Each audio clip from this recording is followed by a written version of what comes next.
Okay. No, it's the base station. Okay.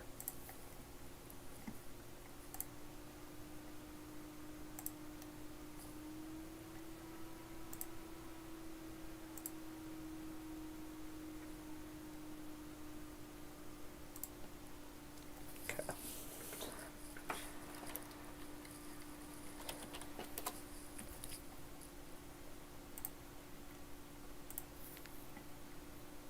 I need to go through my Google Drive. Oh my god. It's so bad. Uh,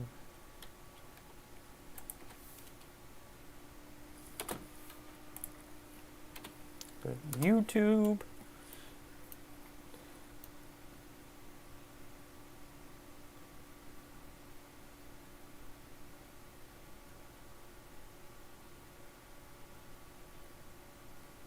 So I saw these videos. Thought it was really cool. I saw one of them, and I've wanted to do something like it. Like I have a fish tank, and we've been trying to make it really nice. Everything's dying for some reason. We can't figure it out. Like the snail was good for about 3 months, and then now it just hasn't moved. But I want one that's like self-sustaining. I'd throw like just a few snails or fucking shrimp in there, have a bunch of plants, and that'd just be really cool. Because I'd want that just sit. I have a shelf right over there. I just have it sitting on. I don't know. I think that'd be a really cool idea. So I'm gonna figure out how.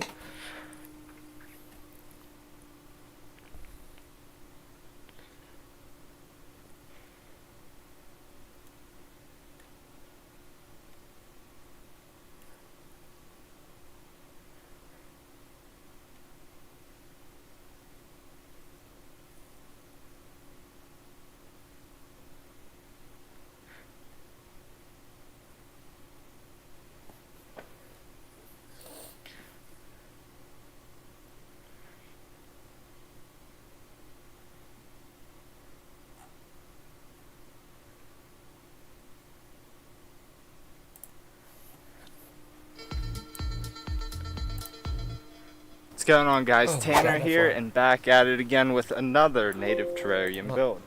Out here in the great outdoors. I'm a little bit out of breath because I ran this location, but spring is officially sprung. All the plants are starting to come back to life. Birds are chirping, and I have even heard some American toads calling back here. I'm not sure if we'll get a chance to see any, but it would be pretty cool if we did. Before I get into all of this and start collecting materials, I always like to walk around and kind of just see what's going on, get inspired by the landscape that's around. Okay, I don't carry him. Patch of star moss. So he's just going around kind I of found a grabbing piece things. of wood covered That's in what I could do. moss under the leaf litter. Near the same area, I also found some thread. This substrate is also completely alive. It's full of various microfauna and other organisms such as springtails. And over time you will start to see various critters pop up in your terrarium. That's a cool idea, actually. Just grab some dirt. Finally, let's collect some accent elements. I like to get little twigs, acorn caps, and other items that I think will help create a lot of texture. Huh. Okay. Those are some cool ideas, actually. Like, wasn't even thinking stuff like that. We're back at my house now, and I hadn't He's talked about building it a yet in the video, terrarium, but not an basically aquarium. this pretty much Like anything. That being whatever was in it previously and the soap, of course. That's big enough? I was thinking Before that, but I was opening like, up, it's let's not remove big the enough. label. There are a Okay. number of ways that you could go. to go through Okay. the build. I thought that the was weed substrate. for Now, a keep second. in mind that this substrate Very is totally bad weed, alive. but There's yeah. bugs living in it. I see an isopod crawling around right there. And as I said, whenever you're selecting this, try to select a substrate that has a bunch of dirt in it. So obviously that's like the brown stuff. And as I said, I'm kind of grab elements and let the terrarium take shape as I'm constructing it. Of course, as I was out there, I was gaining inspiration from different things in nature. And I kind of have those in mind as I'm setting this up. And a strainer. But doing so will incur a cost. So we'll make a barrier with the bag that we used to transport the stones earlier. Alternatively, you could use saran wrap or a grocery store bag. Either way, I guarantee that you have some of these items lying around your house. Is he just cutting out a circle? Using a razor blade or scissors, cut the bag so that it lays flat as a single piece. This guy goes all out. Oh my god. Not spending anything. Afterward, love get it. something to use Go as a ahead. guide that is slightly larger than the size of your container. In my case, I'm using a roll of tape. Then, using your guide, cut out a piece of plastic.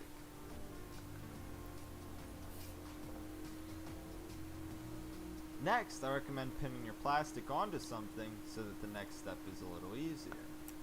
This type of barrier won't work as well as some other materials, but it's a viable alternative and it can be done for free.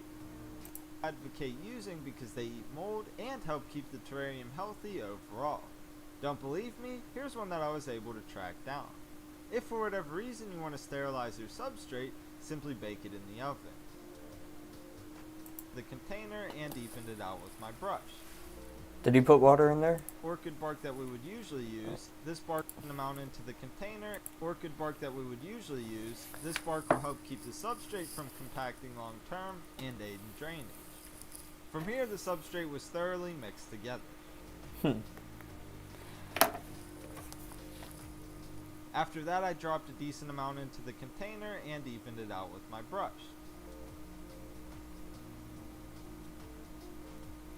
Then I got the stick from earlier and added it as a background hardscape. This will serve as my main hardscape element and we will use it to dictate the rest of the design. With this stick in place, let's prepare the other hardscape element. Oh, that was amazing. So I simply poured some water into a bowl I can't and wait for used it to food. clean the rocks. I didn't need to do this, but I wanted the rocks to be clear of any dirt so that their natural texture would shine through.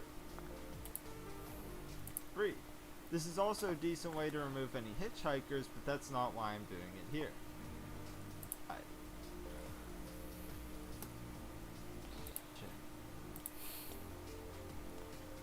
To do this with the small accent stones because it's an easy way to create a design that doesn't look forced. Finally, I polished the outside of the jar with a mic. As long as your plastic doesn't have holes in it, this method will retain water very well. However, it's not aesthetically pleasing. So let's take it up a notch and cover it with some burlap. Alternatively, completely free, you have no excuses not to make one other than laziness. Okay, and then What's going I on want to see. Exclusively till around my goal this time around was to feed the critters with leaf litter to deter them from eating the plants. I'm proud to say that this solution appeared to have worked, although the terrarium looks way different now than it did a year ago. That's really cool. Just lets it grow. And then we'll circle back and talk about some of the things that you just saw. Upon opening the jar, the first thing that we're greeted by is a beautiful rattlesnake fern and some sphagnum moss. The funny thing is that I have no idea where the fern came from. I don't remember stocking the terrarium with one, and I definitely didn't see one while reviewing all of the footage this past week. So chances are they look proper. Placed throughout the terrarium without intent. I just let them fall wherever they may and adjusted when necessary to create a natural aesthetic.